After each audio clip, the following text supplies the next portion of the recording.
Hello. Okay ba, di karo cha la mati no.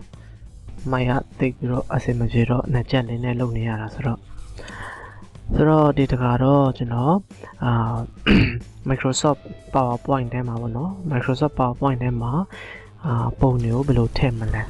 computer ထဲကနေထည့်တဲ့ပုံရယ် internet ထဲကနေထည့်တဲ့ပုံရယ် screenshot ထည့်တဲ့ပုံပြီးတော့နောက်တစ်ခုကတော့ large image ပေါ့နော်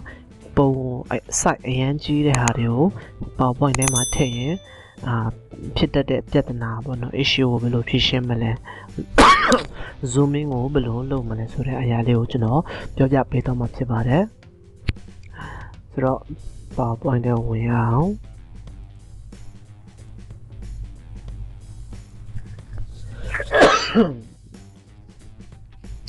ဆိုတော့ PowerPoint ထဲမှာဒီကောင်လေးကိုကျွန်တော် layout design လေးပြောင်းမယ် comparison ဆိုတဲ့ဟာလေးကိုပြောင်းလိုက်မယ်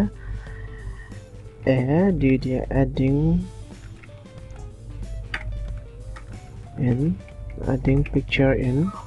PowerPoint ဆိုပြီးတော့ထားမယ်ပြလိုက်မယ်ပြီးတော့ဒီကောင်လေးကို Alexander ကျွန်တော်ဒီလိုလုပ်ပြနေတာဗာလဲဆိုတော့ကို presentation ပြင်တဲ့အခါအထိုက်လျောက်လေးပြင်တတ်သွားအောင်ပေါ့နော်အဲ့လိုကျွန်တော်လုပ်ပြနေတာဖြစ်ပါတယ်ဆိုတော့ဒီနေရာမှာကျွန်တော်တို့ table ရှိတယ် insert chat ဆိုတာရှိတယ်ပြီးတော့ဒီမှာ smart art ဆိုတာရှိတယ်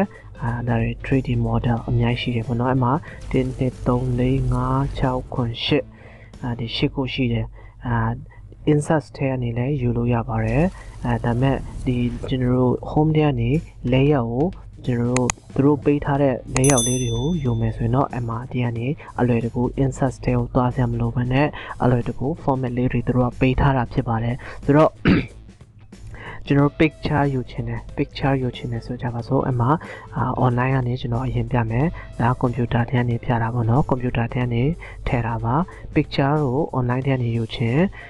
online ဒီကဘာလုံးပုံလေးကိုနှိပ်လိုက်ပါအဲ့မှာ internet connection ရှိဘူးတော့လိုပါလိမ့်မယ်internet connection ကောင်းဖို့လဲလိုတယ်ပေါ့နော်ပြီးတော့ကိုယ့်ရဲ့ computer performance ကောင်းဖို့လဲလိုပါတယ်ဒီနေရာမှာ online picture ရှိတယ် OneDrive ရှိတယ်OneDrive ကပါလဲဆိုတော့ကျွန်တော်တို့ Microsoft ကထုတ်ပေးတဲ့ဒီ cloud system ပေါ့နော် cloud system ထဲကပုံတွေကိုထည့်ချင်တဲ့အနေ OneDrive ထဲကနေရှာလို့ရတယ်ဒီ online picture ဆိုတာတော့ဒီ Microsoft ရဲ့ search engine တစ်ခုဖြစ်တဲ့ Bing ပေါ့နော် Bing search engine ကနေ search လုပ်တာပါကျွန်တော် internet and email သင်ခန်းစာမှာဒါတွေအသေးစိတ်အကြောင်း search engine အကြောင်းကိုနောက်မှကျွန်တော်ပြောပြပေးသွားပါမယ်ဆိုတော့အမှကိုရှာချင်တဲ့ဟာကိုရိုက်ချင်တဲ့ဟာပေါ့နော်အမှတိုက်တဲ့ဟာရှာလို့ရပါတယ် Google လောက်နီးပါးကောင်းပါတယ် Google လောက်ကောင်းပါတယ်search engine ကတော့မသေးဘူးပေါ့နော် Microsoft ရဲ့ search engine ကလည်းတော်တော်ကြီးပါတယ်ကြိုက်တယ်လို့ရှာလို့ရတယ်ဆိုတော့အမှကျွန်တော် Microsoft product ဆိုပြီးတော့ကျွန်တော်ရှာလိုက်မယ်ဒီညမှာ Creative Commons only ဆိုတာရှိပါတယ် Creative Commons only ဆိုတာ YouTube ဘာတိုင်းသိပါတယ် YouTube လုပ်တဲ့သူတိုင်းသိတယ်ပေါ့နော်ဒါဒီလူတိုင်းသုံးလို့ရတဲ့ပုံဆိုပြီးတော့ဆိုလိုတာဖြစ်ပါတယ် copyright မရှိတဲ့ပုံတွေပါဒီကောင် Creative Commons only ဆိုရင်တော့ပုံတွေနည်းပါတယ်ကိုရှာချင်တဲ့ဟာပုံလှလေးတွေထွက်ချင်မှလည်းထွက်ပါလိမ့်မယ်ဒီ internet မှာတင်ပြီးတော့ YouTube ပေါ်တို့တင်တာတို့ဆိုရင်တော့ဒီ Creative Commons only ကိုအသုံးပြုစေချင်ပါတယ်ဘာဖြစ်လဲဆိုတော့ copyright နှိတာတို့ရှိတတ်တဲ့အတွက်ကြောင့်ပါဒါတွေကတော့ဘာလို့တူတအနေနဲ့ပြောတာပါ Creative Commons only ကိုဖယ်လိုက်မယ်ဆိုရင်ပုံတွေပို့ပြီးတော့အများကြီးထွက်လာမှာပါဒါတွေကတော့ Microsoft product တွေ Microsoft ဘာတွေထုတ်တဲ့ဒီ product တွေပေါ့နော်ထုတ်ကုန်တွေပါအမှ insert လုပ်လိုက်မယ်အဲ့တော့နည်းနည်းကျွန်တော်ချက်ပြီးတော့ကြည့်လိုက်မယ်အမှကျွန်တော်ဒီ computer introduction ပြောတော့ကလည်းကျွန်တော်ပြောခဲ့ပြီးပြီ Microsoft product တွေ Office တွေရှိတယ် Office Word Excel PowerPoint ပြီးတော့ library တွေ OneNote တွေ Access တွေ Outlook တွေဒီ Publisher တို့ Visual တို့အများကြီးရှိရပါတော့ဒါတွေကတော့ကျွန်တော်နောက်မှဘုတ်တုတအနေနဲ့အသေးစိတ်ရှင်းပြမှာပေါ့နော်ကိုကတော့ပုံတွေထည့်တဲ့ပုံစံကိုပြောပြတာဖြစ်တဲ့အတွက်ကြောင့်အများကြီးမပြောတော့ပါဘူးဆိုတော့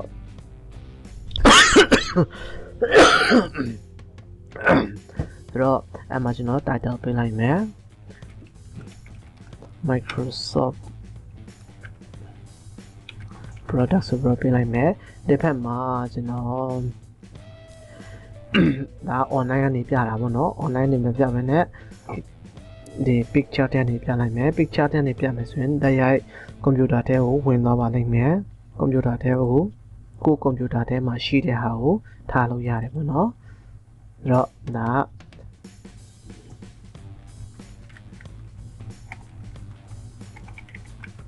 background picture server nó bên này mẹ đã rồi bùng thế này của nó ở đây là cô thế lâu dài bài ví dụ cô đã từ bây thà để layout bỏ đây mà liên tên là lúc thà ra đi bùng này đi bùng cho nó để câu nên là chain này mà nên là chỉ câu vào của nó mà Google product rồi Google là product thì nhai xí vào đây nhai của nó mà nên là đi câu liều thế này vậy để câu này giảm nhà rồi mình sẽ giảm số cái của nó mà cho nó save luôn này nè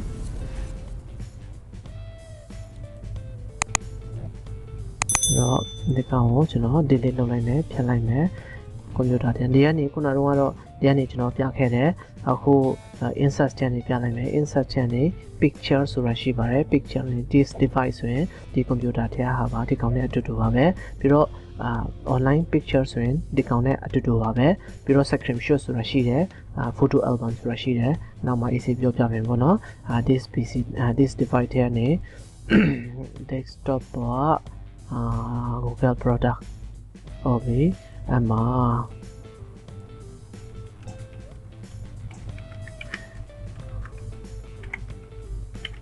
Google product là sẽ comparison lấy vào thì PowerPoint đấy mà thì comparison bông liêu bia trên alo lấy bia đấy bọn nó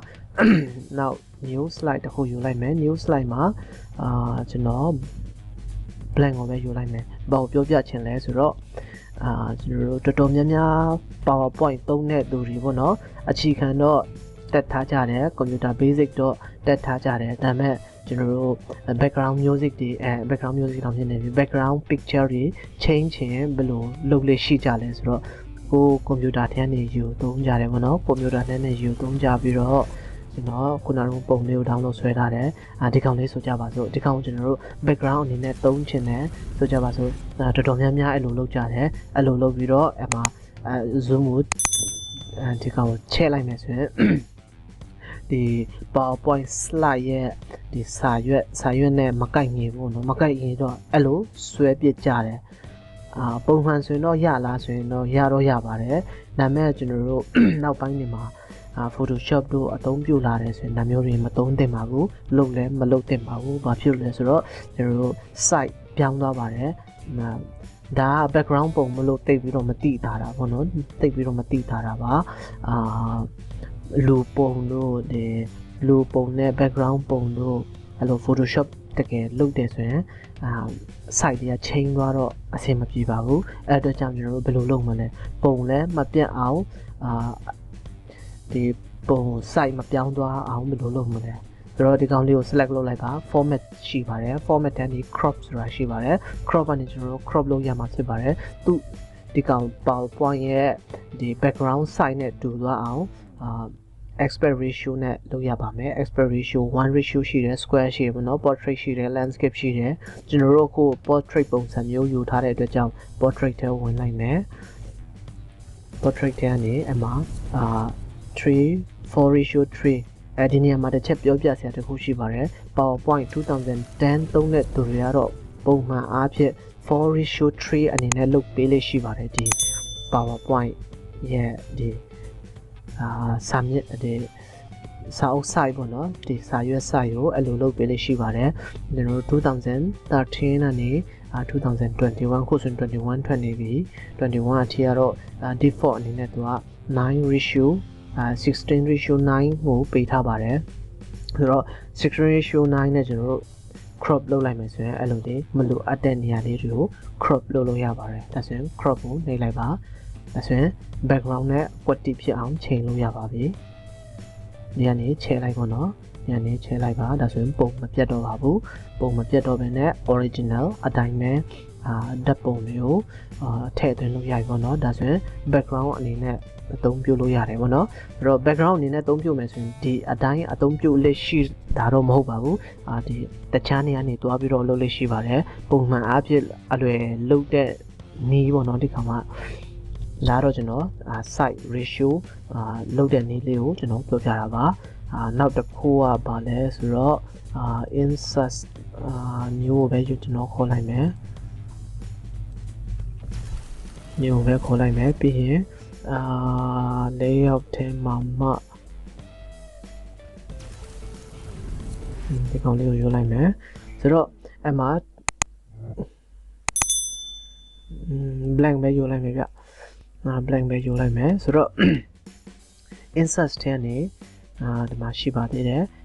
screenshot ဆိုတာရှိပါတယ် screenshot ဆိုတာဘာလဲကျွန်တော်တို့ရိုက်ချင်တဲ့ computer desktop ဒီကောင်ပွားပဲဖြစ်ဖြစ်ကိုရဲ့ channel ပဲဖြစ်ဖြစ်ဒီကိုရိုက်ချင်တဲ့ဟာတွေကို screenshot ဖမ်းလို့ရတယ်ပေါ့နော်ပုံမှန်အားဖြင့်တော့အပြင်ကနေကိုဟာနဲ့ကို snapping tool နဲ့ပဲလုပ်ကျန်တဲ့ screenshot software တွေကိုအသုံးပြုပြီးတော့ပဲလုပ်ရပါတယ်ဒါပေမဲ့ Microsoft ဒီ PowerPoint ကနေသူထည့်ပေးထားတဲ့ဒီ screenshot ကိုအသုံးပြုပြီးတော့လည်းထည့်လို့ရတယ်ပေါ့နော်ဒီကောင်လေးကိုနှိပ်လိုက်ပါဒီကောင်နှိပ်မယ်ဆိုရင်အမှာကျွန်တော်တို့မှာ window နှစ်ခုဖွင့်ထားတယ်ပေါ့နော် window နှစ်ခုဖွင့်ထားတယ်window နှစ်ခုဖွင့်ထားတဲ့အတွက်ကြောင့်နှစ်ခုပဲပေါ်တယ်ပေါ့နော်အမှာဒီကောင်လေးကိုကျွန်တော်တို့ထည့်ချင်တယ်ဆိုကြပါစို့အဲ့လိုတခါတည်းပေါ်ပါတယ်ဒီလိုမပေါ်စေချင်ရင်ကျန်တဲ့ဟာတွေလည်းအဲ့လိုလုပ်လို့ရတယ်ပေါ့နော်ကျွန်တော်ပြပေးမယ်ဆိုတော့ဘယ်ကောင်လေးကိုပြပေးမလဲဆိုတော့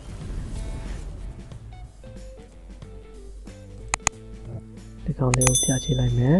ဒီကောင်လေးကိုဒီ PowerPoint ထဲမှာ screenshot အနေနဲ့ပြချင်တယ်ပေါ့နော်ဒါဆိုရင်3ခုပေါ်လာပါပြီ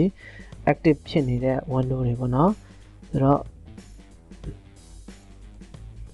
screenshot clipping ဆိုတဲ့ဟာလေးကိုရွေးလိုက်ပါရွေးမယ်ဆိုရင်ကိုပြချင်တဲ့နေရာလောက်ကိုကျွန်တော်တို့ဒီလိုဆွဲချဲလို့ရတယ်ပေါ့နော်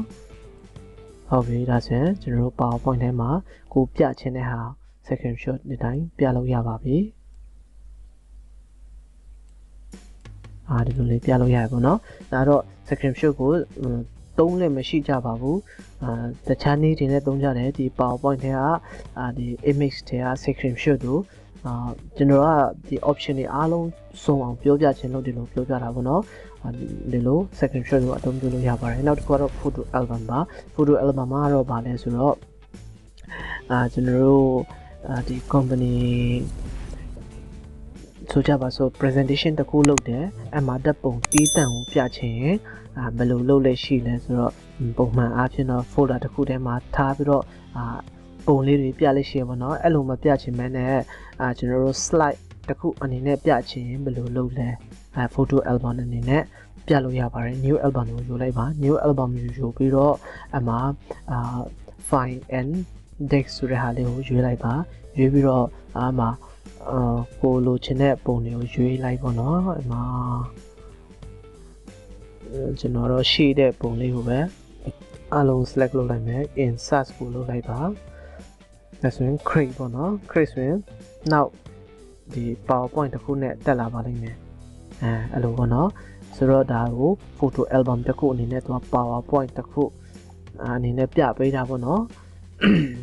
ဆိုတော့ဒီကောင်ကိုကျွန်တော်တို့ပြချလိုက်မယ်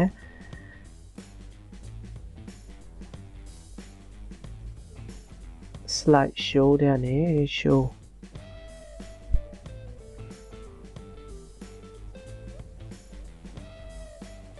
ဒါဆိုရင်presentation view ဖြစ်နေပါတော့အမှာ display တဲ့နေsweat presentation view and slide ဒါဆိုရင်တော့ပုံမှန်အတိုင်းတွေ့ရတယ်ပေါ့နော်အမှာ next ကိုနှိပ်လိုက်ပါအဲ့လိုကိုပြချင်တဲ့ presentation တွေကိုအဲ့လိုပြလို့ရပါတယ် ဆိုတော့ဒီကောင်ကတော့အသုံးတော့အဲ့လောက်ကြီးမရှိပါဘူးဒါမဲ့ဒီပုံတွေကို professional ကြ PowerPoint ထဲမှာပြချင် effect လေးတွေ animation တွေ transition တွေထည့်ပြီးတော့ပြချင်အဲ့လိုပြလို့ရတယ်ပြလို့ရှိတယ်ပေါ့နော်ပုံမှန်အဖြစ်တော့လူတွေကတော့ဒီဓာတ်ပုံကိုဖွင့်ပြီးတော့တစ်ခုပြီးတစ်ခု next လုပ်ပြီးတော့ပြလို့ရှိပါတယ်ဒါပေမဲ့ဒီကျွန်တော် option တွေအားလုံးစုံအောင်ပြချင်တဲ့အတွက်ကြောင့်ဒါတွေကိုဘယ်လိုသုံးလဲဆိုတော့ကျွန်တော်ပြောပြတာပါsave တော့မလုပ်တော့ပါဘူးဆိုတော့ဒါတော့ကျွန်တော်insert ထဲကတော့ insert ထဲနေ image ထဲက picture ရဲ့ screenshot ရဲ့ photo ကျွန်တော်သုံးခုပြောပြပေးသွားတာဖြစ်ပါတယ်ဗီဒီယိုအရင်ရှည်သွားမှာဆိုလို့ကျွန်တော်ဒီလောက်နဲ့ရနာပြစီအားလုံးပဲကျေးဇူးတင်ပါတယ်